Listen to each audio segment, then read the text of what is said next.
Welcome to this technical guide on the Dyson V10. We are Kelatos Informatica, specialists in technical repair. We collect your device from your doorstep, carry out a free diagnosis, and send you a quote before any repair. No phone calls, no trips to the shop. We are based at Calle Joaquín María López 26, Madrid. Convenient, transparent and professional. Link in the description. If your Dyson V10 trigger isn't working, you're likely facing a frustrating situation.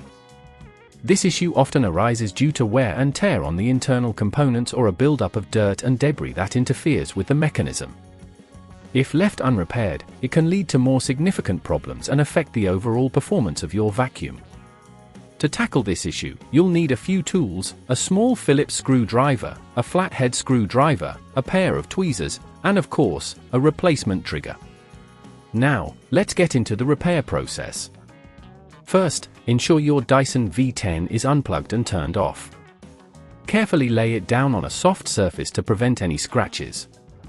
Start by using the small Phillips screwdriver to remove the screws located at the back of the handle. Be sure to keep them in a safe place as you'll need them later. Once the screws are out, gently pry open the handle using the flathead screwdriver. Take your time with this step to avoid damaging the casing. Now, you should be able to see the trigger mechanism. The faulty component is likely the trigger itself, which may be stuck or broken. Use your tweezers to carefully extract the old trigger from its position.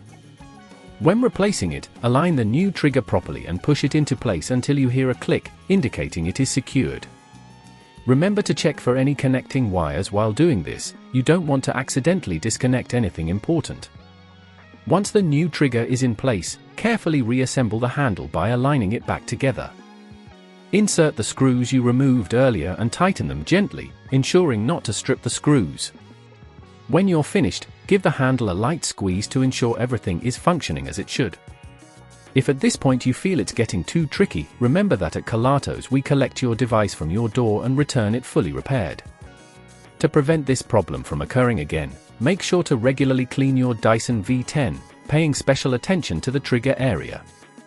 This will help to keep debris from building up and affecting the mechanism. Additionally, avoid using the vacuum on excessively dirty surfaces, as this can lead to faster wear and tear. If you'd rather not risk damaging your device, at Kelatos we collect, repair and deliver back to your door anywhere in the UK. Link in the description.